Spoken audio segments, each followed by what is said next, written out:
It says go live. And I do believe I can put this down. I can move you to here. Maybe I can move you to there. Yes, I can move you to there.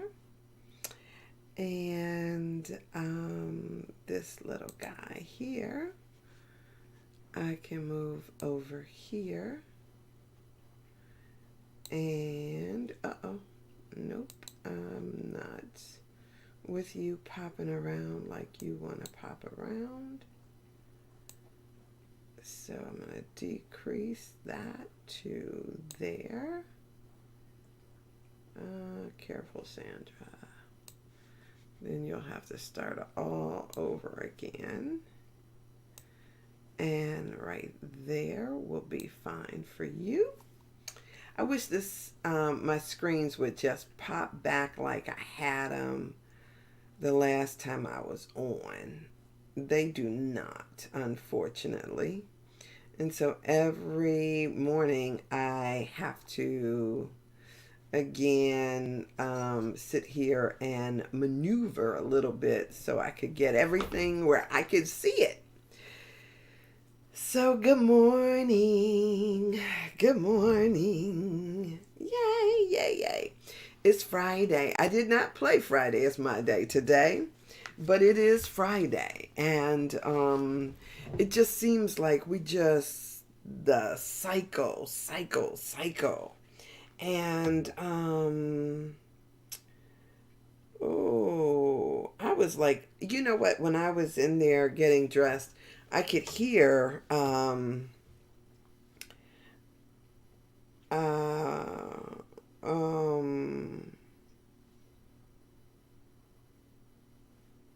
I could hear my phone going off, and I was like, I don't know who's texting me at this time of morning. However, all of my family knows that if you really want to get in touch with me in the morning time, call me, right? And so that's kind of like how I operate. So I didn't run in there to see who had text or anything like that. So I just now saw that text, and that is it's interesting. I'm wondering if that's a invite. You know how that goes.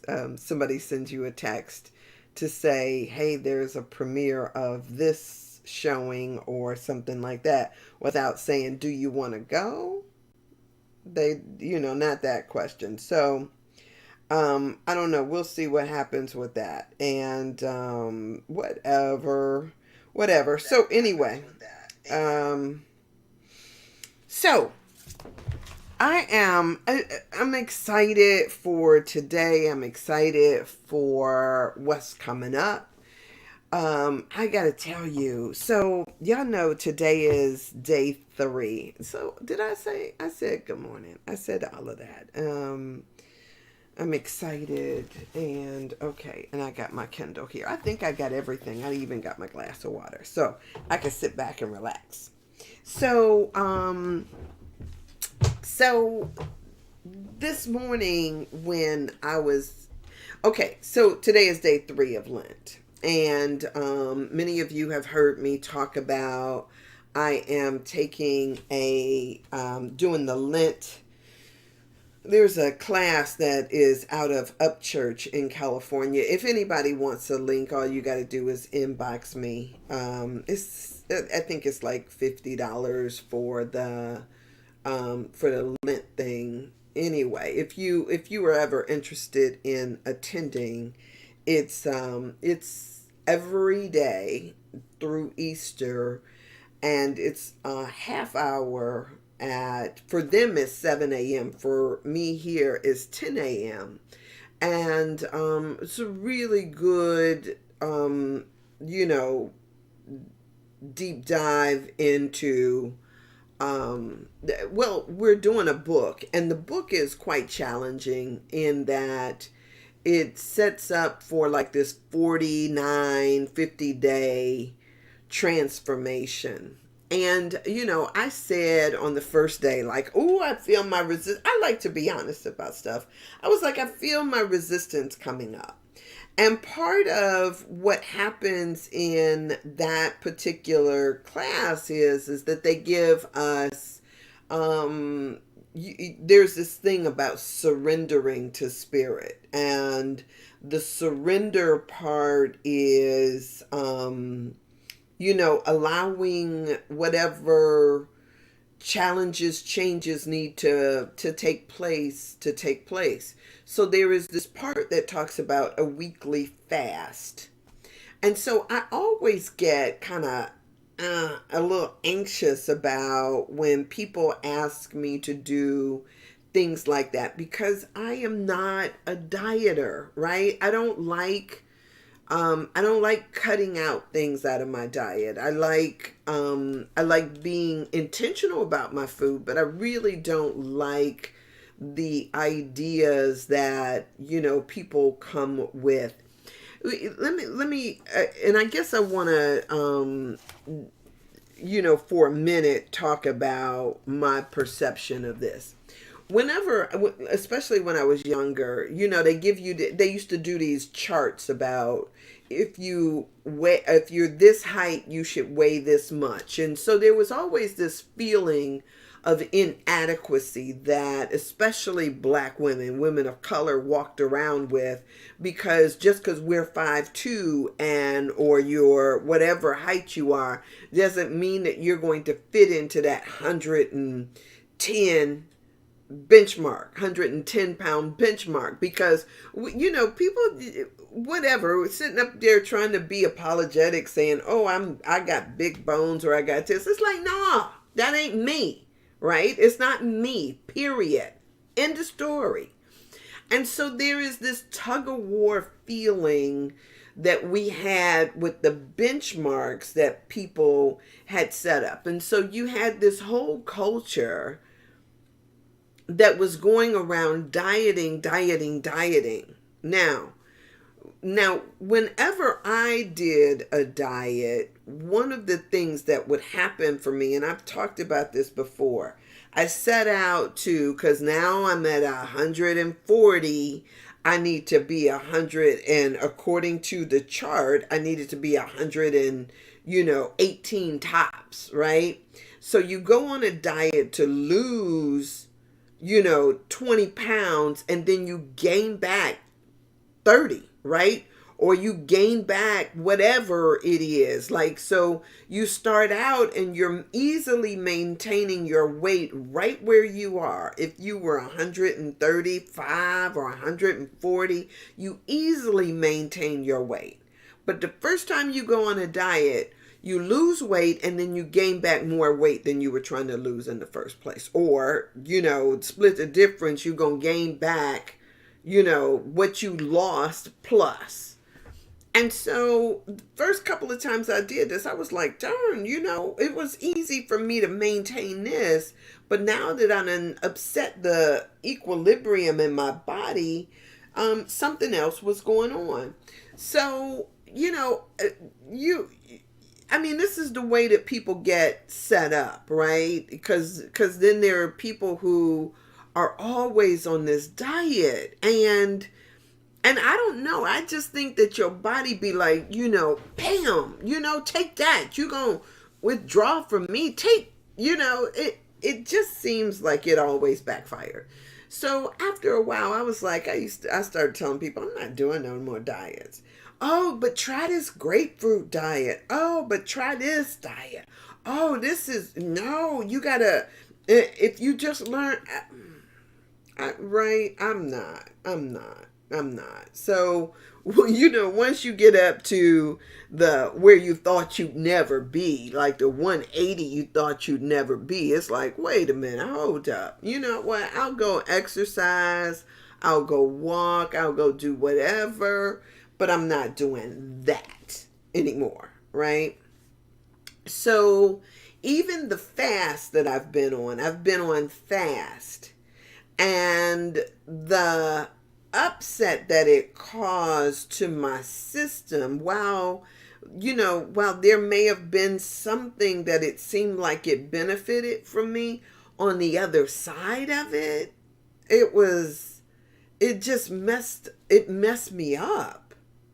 So I am very conscious about what I restrict myself from doing, and how I change it, because there's a part of me that, I don't, I'm like, even when I was doing the fast, and I'm sitting there in this meditation, and I'm, feeling all of this emotional stuff coming up, and I'm saying, I'm having this conversation with God, and it's like I'm saying, God, how, strengthen me through this, give me the strength to endure this fast and all this other stuff. And I got the question back, well, who told you needed to fast?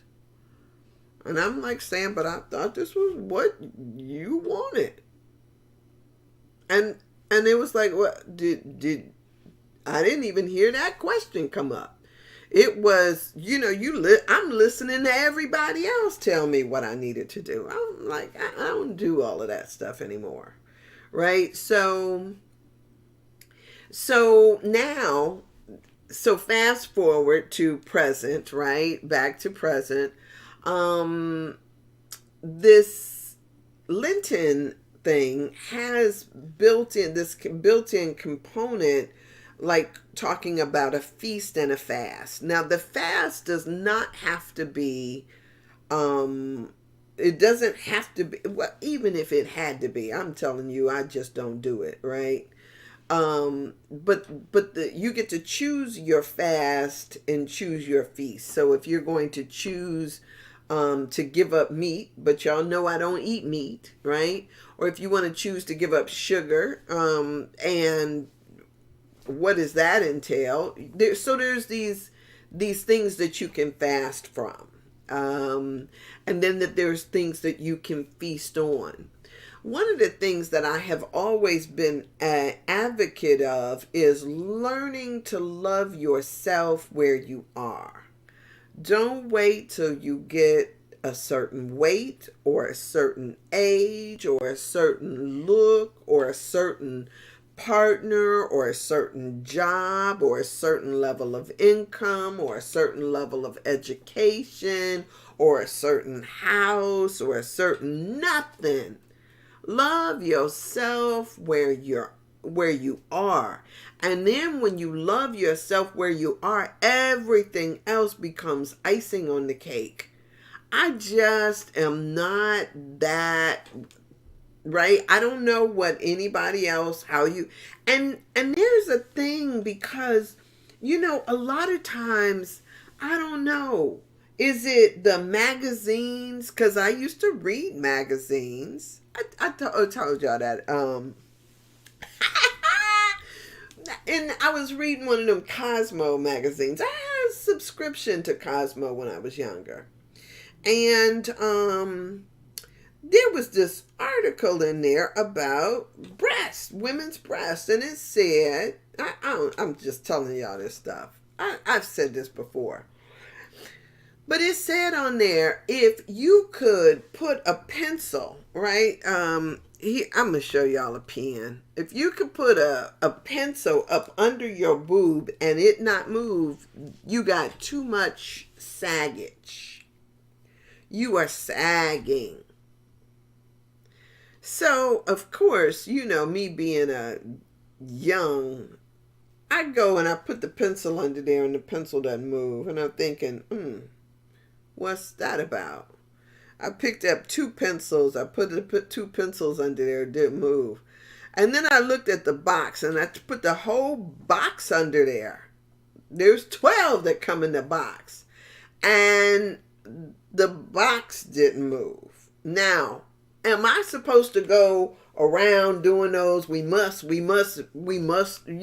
whatever, increased our bust or whatever the exercises are that get your muscles up there. Or am I supposed to go around doing that? because I somehow some magazine told me that there was something wrong with the way my body naturally was, or do I surmise at some point that this is not for me? Yeah, to sit and judge yourself according to somebody else's estimation of how you ought to be is self-hatred in itself, right?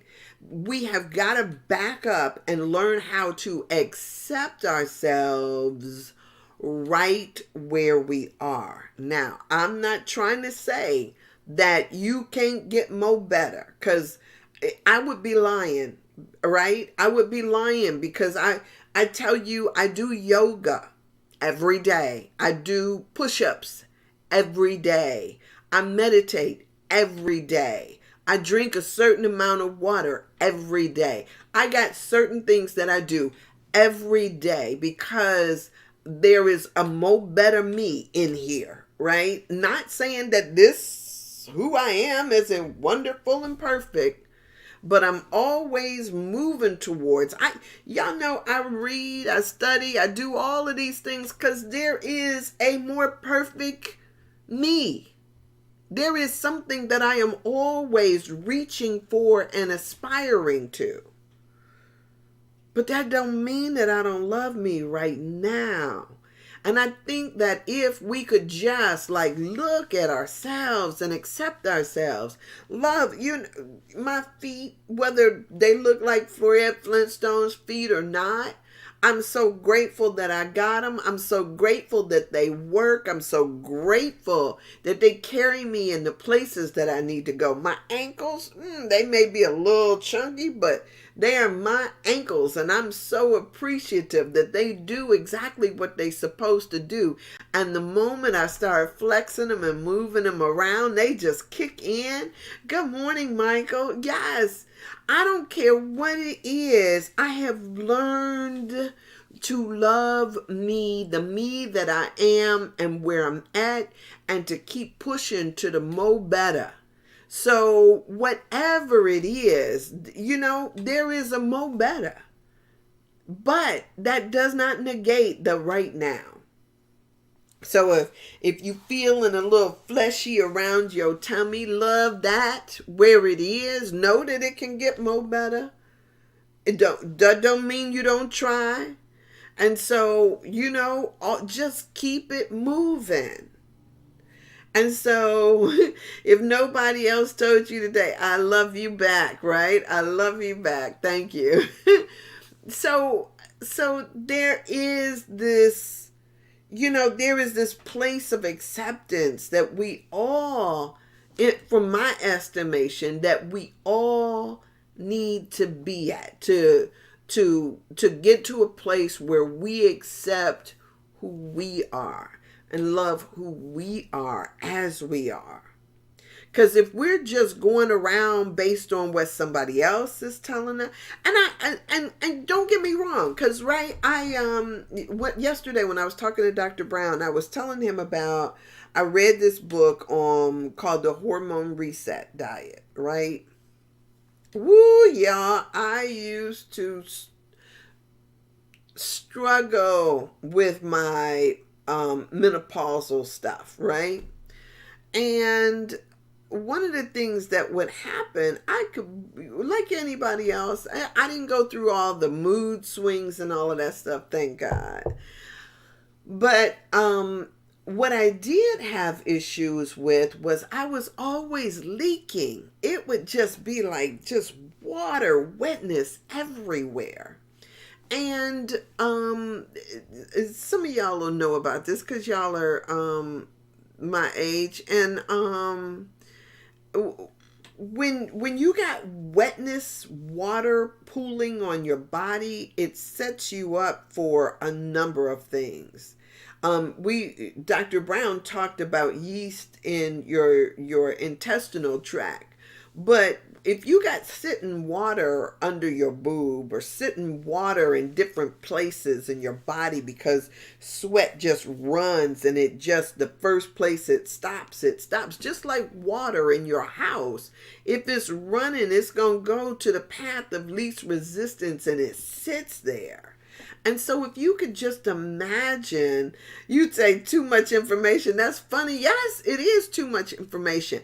But I'm just saying that this is the real life stuff that people deal with. And so there is this point at which we are going through these things, and it is it is just all of this stuff, you know. So whether it's the sweat, whether it is people and you, our hair, right? So my hair, I'm natural now, but I will tell y'all, when I wash my hair, it used to just suck in, right? Now I use, oh, I forgot to put that keratin spray on there the last time I washed it. I'm using I want to tell you what else. It's like a silk press stuff, but it's and so I put all of that stuff on my hair, and then I sit there and I flat iron my hair to get it straight. But if I was still sweating like that pooling water, I'm gonna tell you, it would be nappy all right here, because I would sweat on the back of my neck, and so my hair would stay nappy at the ends, and so I was always pinning it up just to keep it. I mean, it's thick now, but it's all, I love some me. And so we gotta, with all of this stuff that we may judge, or somebody might say, oh, this is not optimal or not perfect, is perfectly you. Is perfectly you. So just learning how to deal with and love the perfectly you that you are is the work to do. And so whether it is, society, you feel like you've been judged by society or your family, or stop comparing yourself, right? Don't compare yourself to anybody else. Love you. Love the you that you are. And then when you are in that mode, you don't feel like you need to cower and hide or deny or be anything other than the wonderful self that you are. So now, what does this have to do with Lent? The Lent thing is asking me to, to make a commitment to make some changes. And so I was making the decision that, first off, I was like, oh, so resistant to that. But then when I started thinking about this hormone reset again, I started thinking that maybe what I need to do is investigate what I can, either modify, incorporate, or exclude from my diet that may be working against me. So I was thinking about maybe what I'll do is, and y'all know, for me, too much information is needed. Okay, good, Twyla. I'm so glad. Thank you. Because sometimes I'm talking and I know that Michael may not have heard some of this stuff before. If you don't have a woman who has gone through menopause sleeping in your house with you, you may not understand. You may not understand how,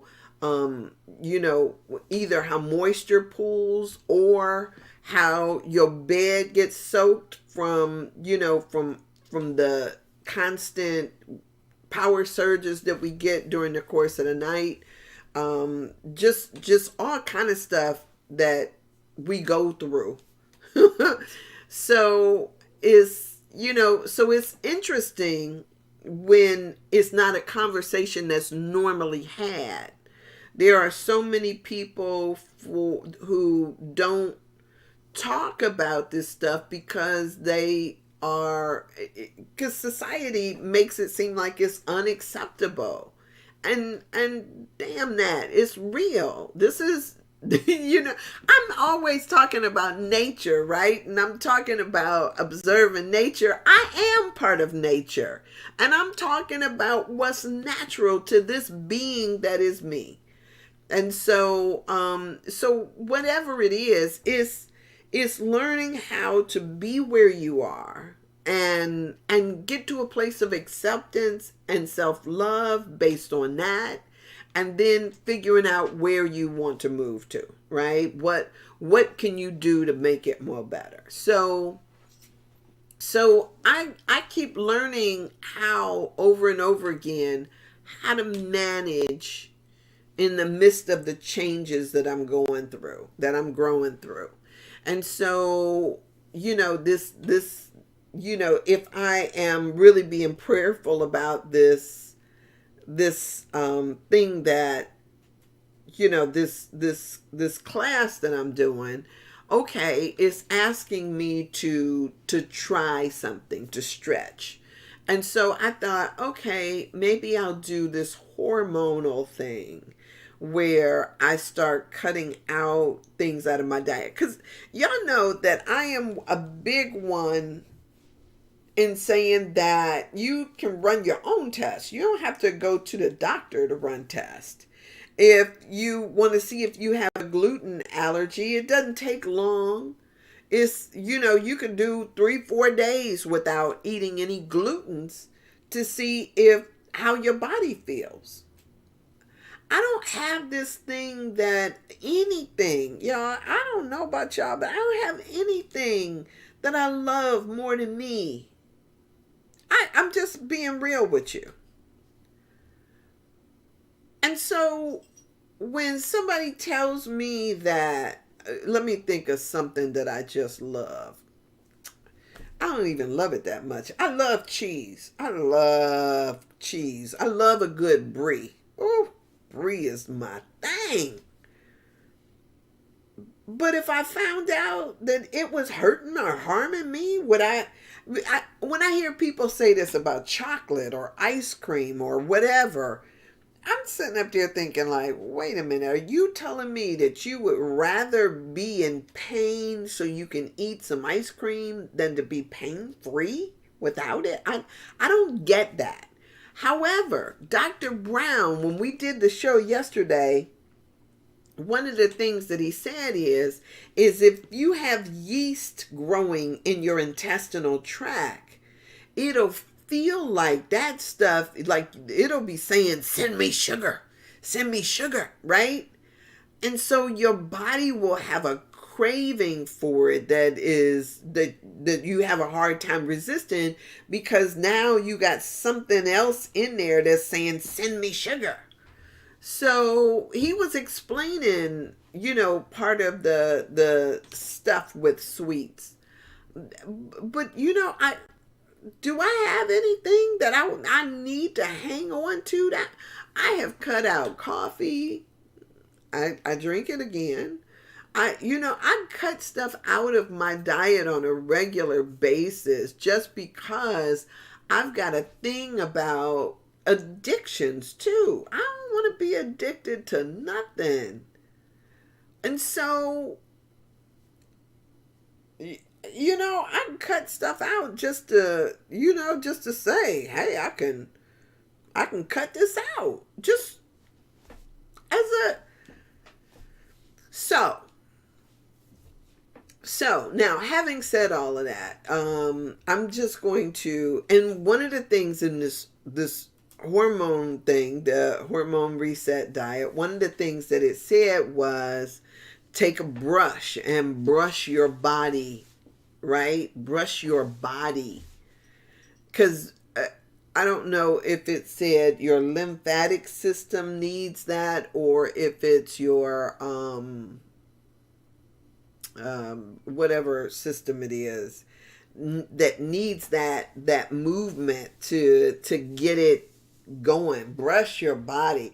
The other thing it said is take Epsom salt baths, because that magnesium is something that you may need. So sit in some magnesium, some uh sit in an Epsom salt bath a few times a week.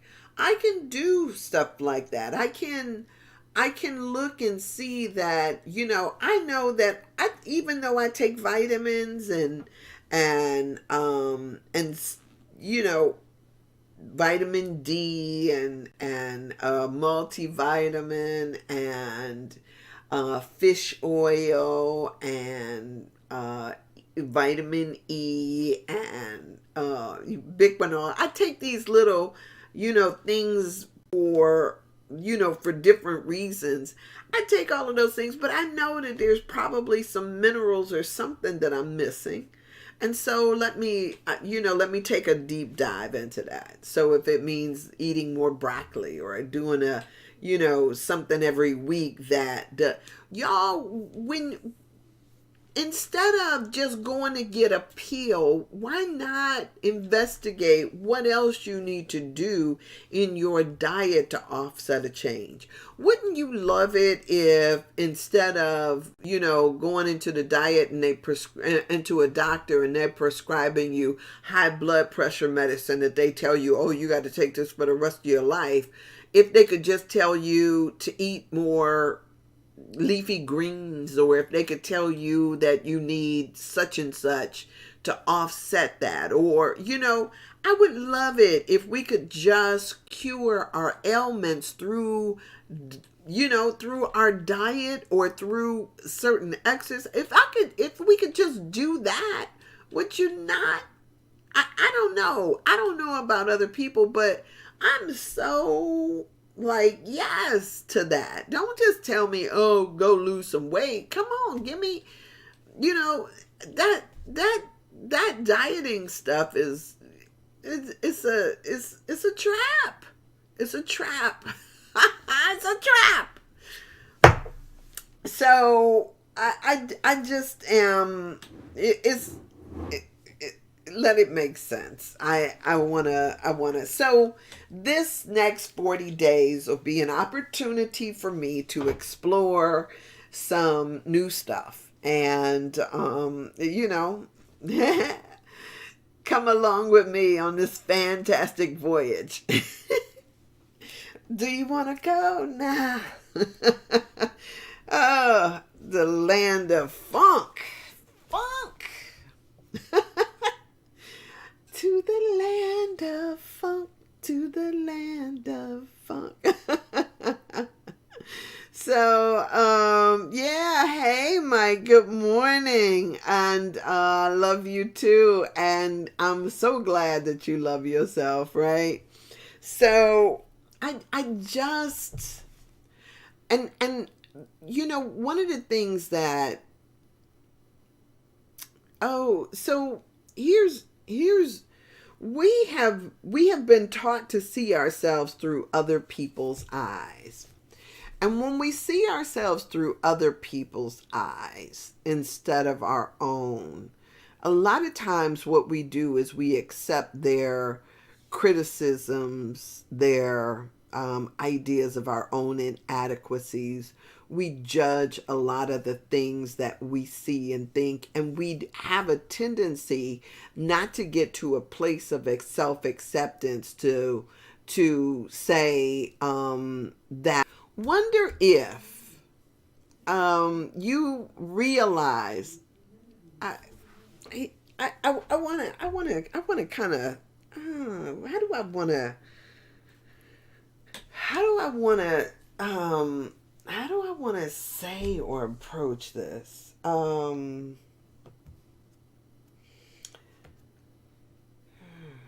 So I've already talked about the Cosmo magazine and the ideas about this. My girlfriend, Crystal.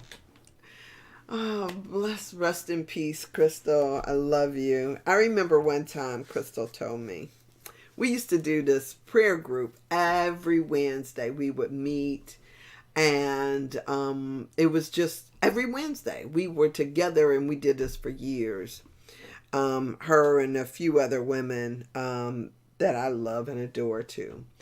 And we would just sit around and we would just talk. I mean, just 2 3 hours of sharing and talking. We sit down and talk about how our week went or whatever, and then we after we go through all that, we may eat, and then we pray, and then we leave. And it was what we did every week. And so a lot of stuff would come up, and we would talk about a lot of life issues. And I'll never forget one time, I had these jeans, and Crystal thought that I just looked so amazing in the jeans. So she wanted to know exactly what kind of jeans they were and where I got them. And so she went out and bought the same thing. And so she came in showing me, and she was like, but I got them in, I think they were like a khaki color or something like that. So she got them in a different color than mine. And so she's sassing around talking about, her in these jeans. And she was like, now, if I just had your boobs, she says, I probably wouldn't even talk to your ass. And I was like, you wouldn't talk to me? She was like, nope. She says, I would walk around with my head so high in the sky, I wouldn't have time to talk to none of y'all folks. And I sat there and I was like, that's why you don't have none. I mean, honestly, that's why you don't have none, because you don't know how to act. But it was the funniest thing to me because, when whatever it may be, right? Crystal was tall, and to me, she was tall, and beautiful. She was just beautiful, and so for her to sit and think that, if I just had, or we're always in this idea about judging what we do have instead of accepting what we have.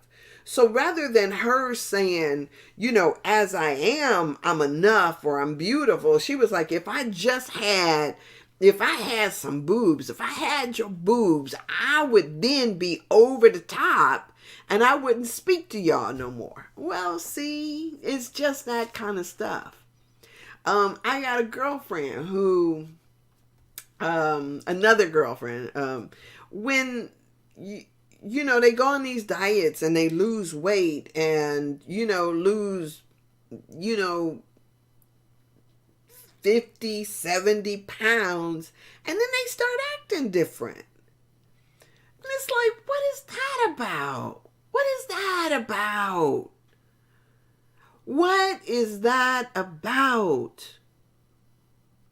All of a sudden now, and then you see them gain it right back, and then all of a sudden here comes back that nice personality they had before.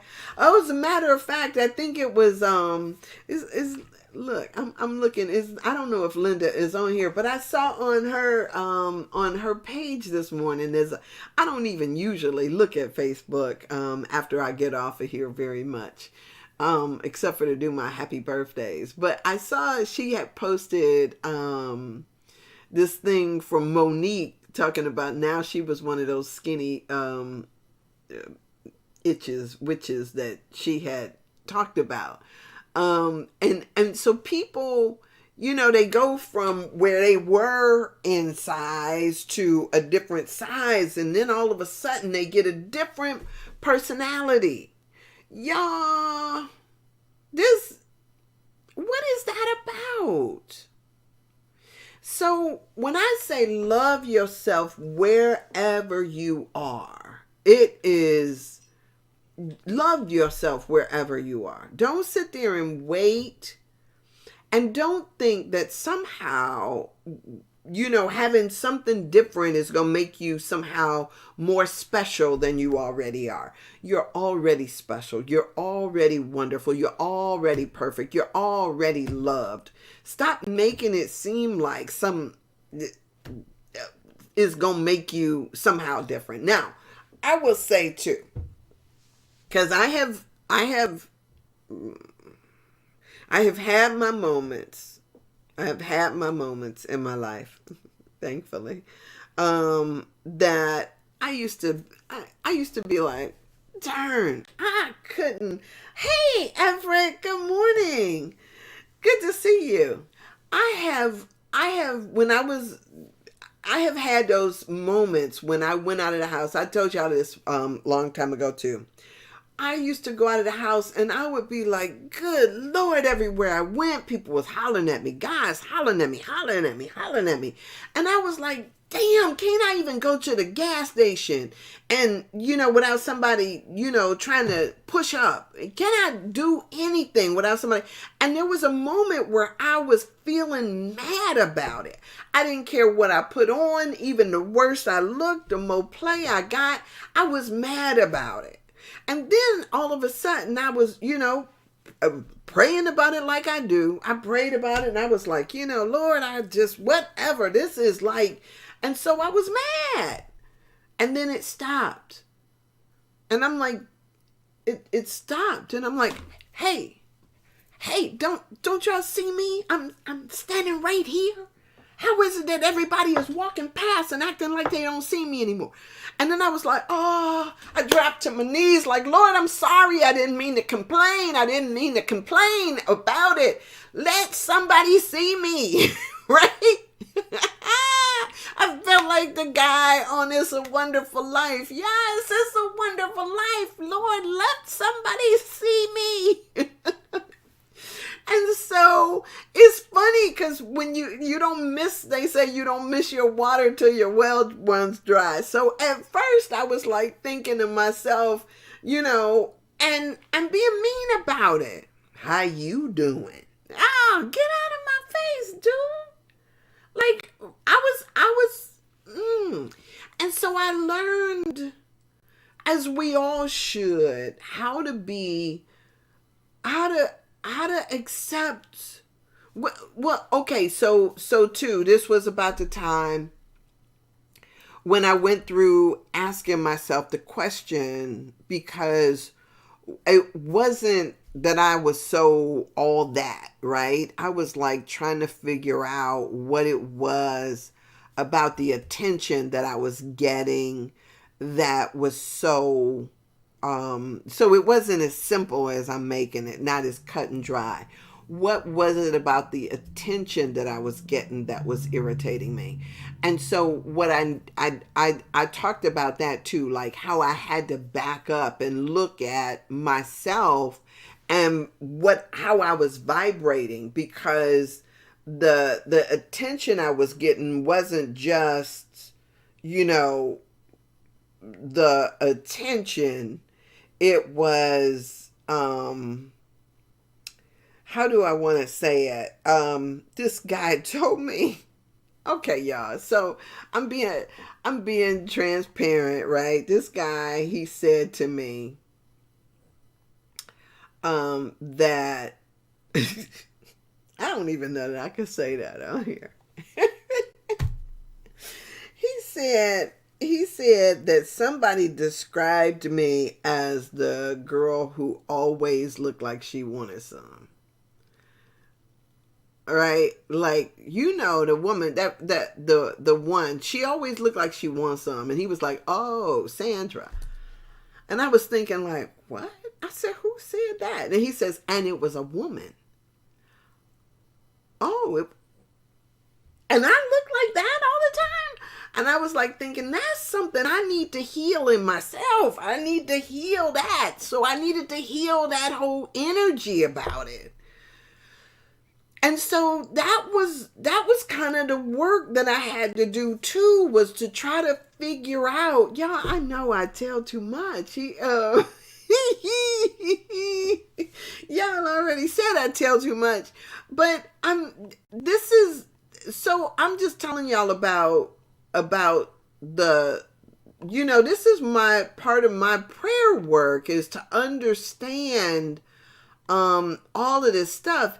And it's a vibrational thing. What I figured out was that it wasn't so much that it was the clothes that I had on, because the clothes that I had on weren't overtly sexual or anything like that. It was an energetic thing that I needed to deal with.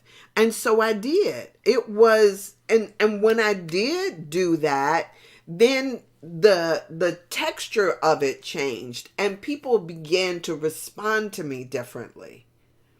So a lot of times we don't understand vibrational energy.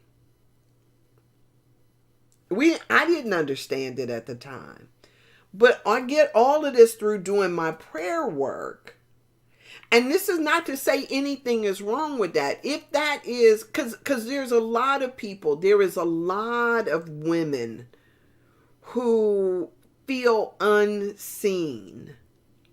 And when you're feeling unseen and you want to be seen, if you're not getting it because of because of your look, then there is something else. There is that energy that then draws. This book that I read, Laura Day, she wrote a couple of books, and her books were all about psychic development. And I used to read her books because I wanted to understand, the whole science behind all of that. And so when she talked about it, she talks about the vibration, the vibratory energy that we have that attracts and draws things to us. So she said that, in the book, she says, when you want to see how this works, she was like, you know what it's like to be attracted to somebody or to be sexually aroused. She said, bring that energy into mind. Let your whole being heat up. Now, can you imagine if you were to do that, walking around with that energy? People respond to it without even knowing what they're responding to, because whether it's your pheromones that heat up or, we change when we get aroused. Our pupils dilate in a different way. There are different things. The pheromones come out. There are different things that happen. And if you're walking around in that energy, then what you do is you attract that type of energy in places that you don't want to. You don't necessarily want to go on your job and have that experience. Maybe if you at the club, I don't know. But there is a thing about being responsible with the way that you flow into the world. And I needed to learn that. And so people running up to me in all kind of places. I mean, walking down the street and somebody step on the brake. You want to say, what the heck? Because that's dangerous. One, now it is anyway. It may be so funny at one point, but it's not. It's not. Everett says that vibrational energy combined with your natural physical beauty makes it easy to understand why you received and probably still receive that attraction by others. This is us who know you're beautiful inside and out. Well, thank you, Everett. Thank you. But it's but I had to learn that I could do something about that. I could control it. And so all of this is kind of like a steady balancing act that we go through, right? We go through and we figure it out. I wish that, this self, I wish I knew back then what I know now. And the more we try to sometimes what we do is we try to legislate or make people aware of what we've learned, and it's not even possible. It's really only possible that we learn it through the experiences, the growth, the growing up. We can talk about it. Sure enough, we could talk about it, and those who want to get it. But this is, this is the process of getting to know yourself better, of doing the work, and so whatever that may mean. So I'm saying that all of this, just depending upon what you want, is all possible. It's whatever it is. Um, what's the feel too that you want, right? Because attention is one thing, but if it's kind of like drinking a something, or taking in something into your body that doesn't have any substance. It's just all sugar and color and no substance. You want something, people that nourish you, that lift you, that make you, that make you feel better. You don't just want somebody that's driving down the street and see your butt and want to pull over just because they see your butt. Come on, you gotta be more. You know, I somebody that can have a conversation, somebody that knows you, that wants to see you. That Sabona is what Vanita always says. This, I see you. I see not just the physical you, but the soul of you, all of you. Right? I see you. And that's what we all desire, to be seen on some level. But if you don't want to see yourself, then, that's a whole nother thing. So to fall in love with the deeper you, the true you, to fall in love with all of you, not just and I talked about this. Did I talk about this last week about the what I can do for you? Not just what I can do for you. I'm not a freaking appliance. None of us are, right?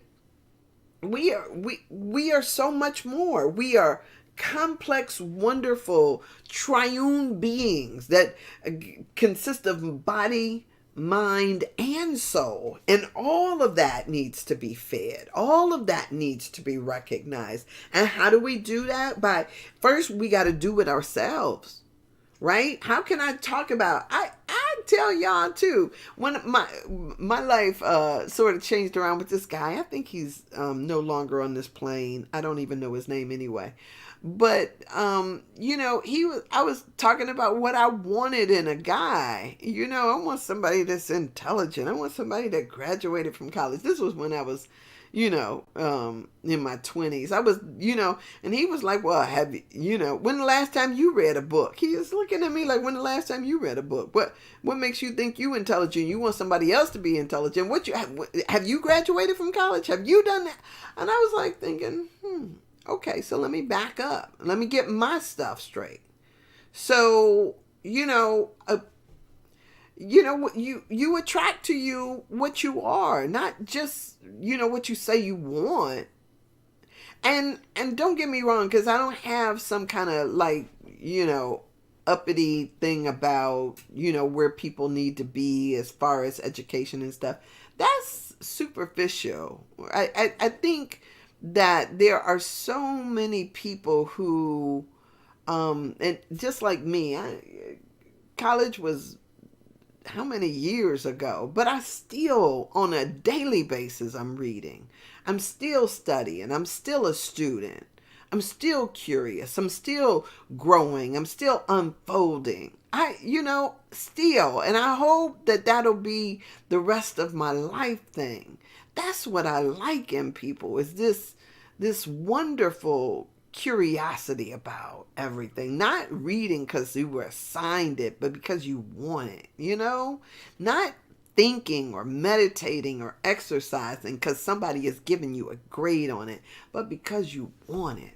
Oh, darn, that's good. It's good. It's good.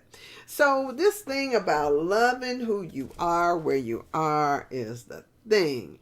I done talked, and it's almost time for me to get off of here. And I have not read this daily guide, and I want to read it because this is what I do. I'm so glad.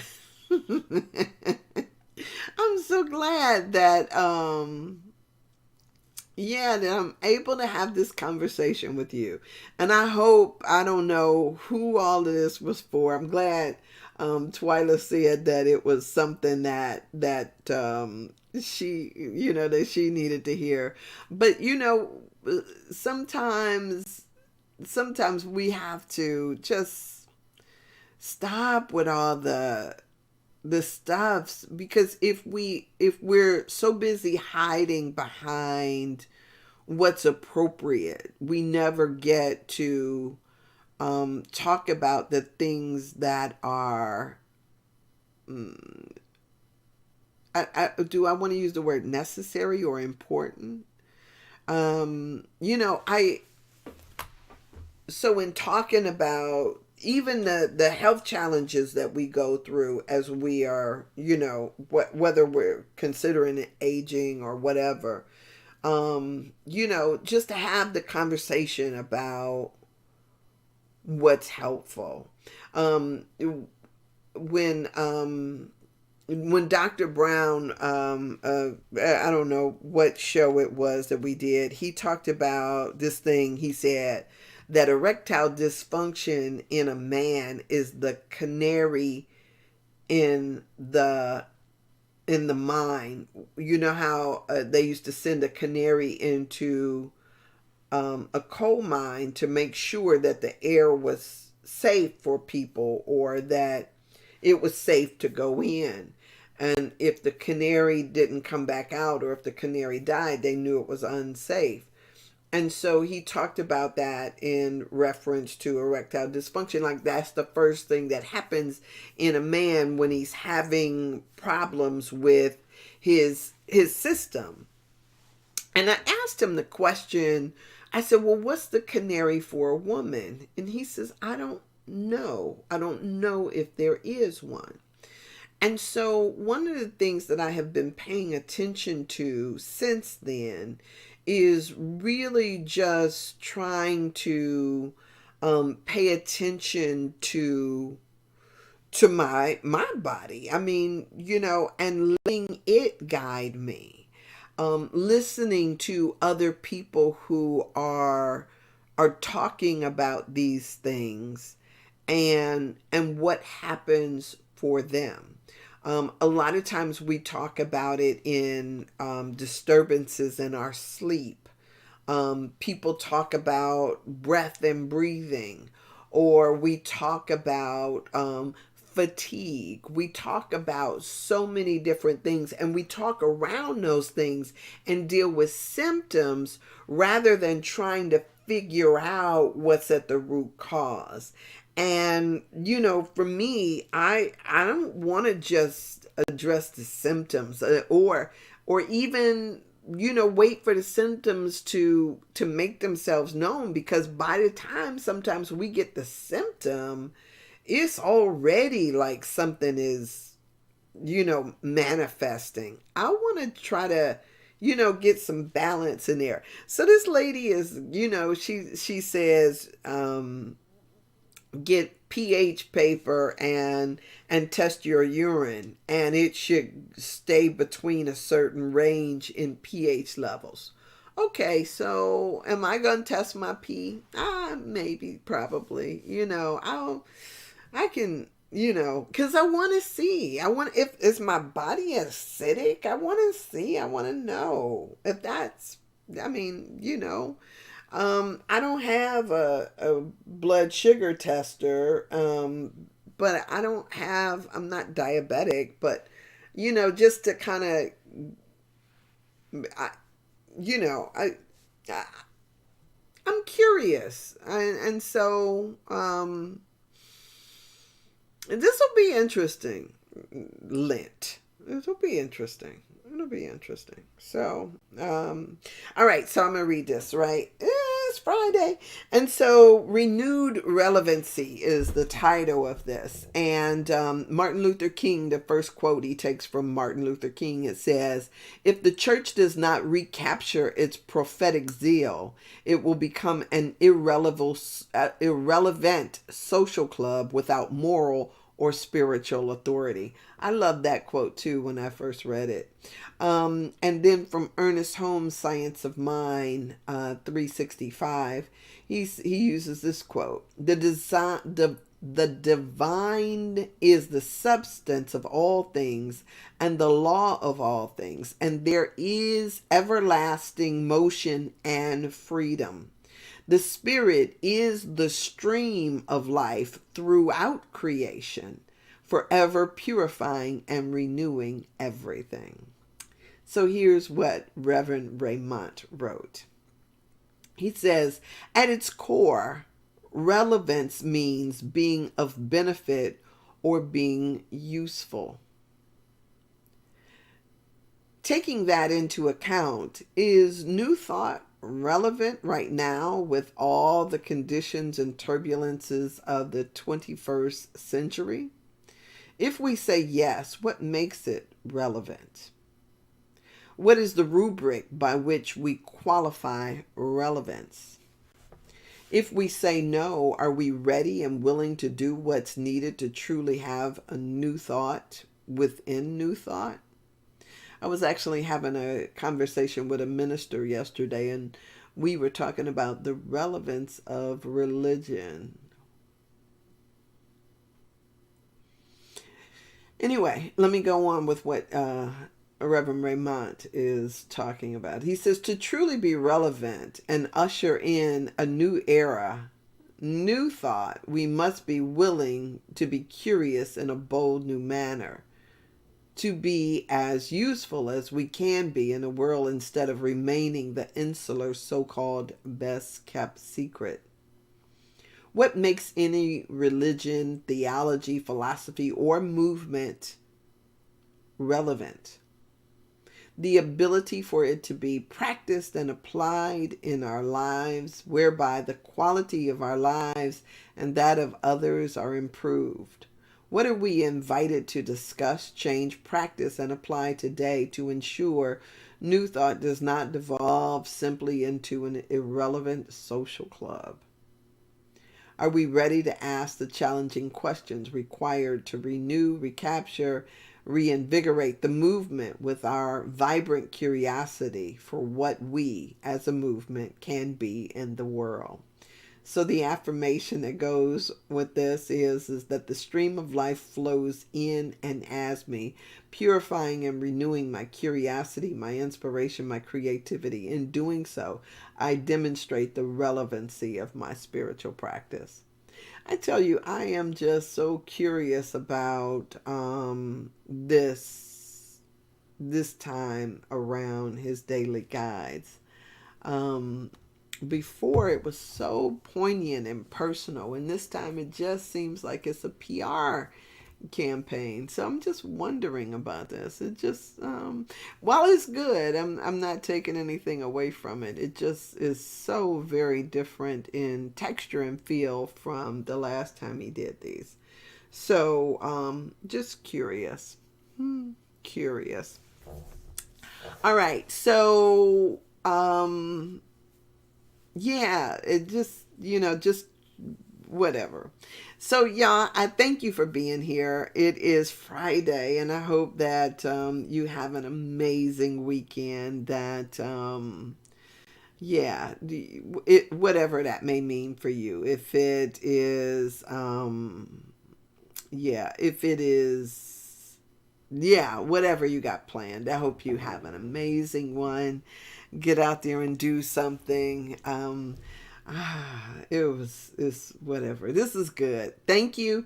If you guys have any comments or questions, you can either leave them in the comments or you can inbox me at any time. And yeah, because I'm always curious about all of this stuff. And I know I shared so much today. It's just crazy, but it's all good. It's all good. So I appreciate you being here. Ooh, ooh, ooh, ooh, ooh. Happy. It's all good. So I appreciate you. Happy happy Friday to you too, Everett. I was trying to see. I saw that there was a message that came through, and since I'm about to click off of here, I didn't want to miss it. So, all right. So blessings to you all, and I hope. Hey, Sarika, I didn't know you were on here too, darling. Hey, fabulous Friday to you as well. Enjoy yourself. Oh, and for those of you here in Cleveland, if anybody went elementary school or something with me, the plan is to go to Duntassi King's funeral tomorrow. So if you see me there, or if you're coming to the funeral tomorrow, I'm trying to think, Sarika, if you would know Duntassi King. I know he went to Corlett with me. I'm not sure if he where else he went to school with me at. So I don't know, but I'm planning to attend his funeral tomorrow. So I hope to see y'all if that is the case, and if not, blessings to you anyway. All right.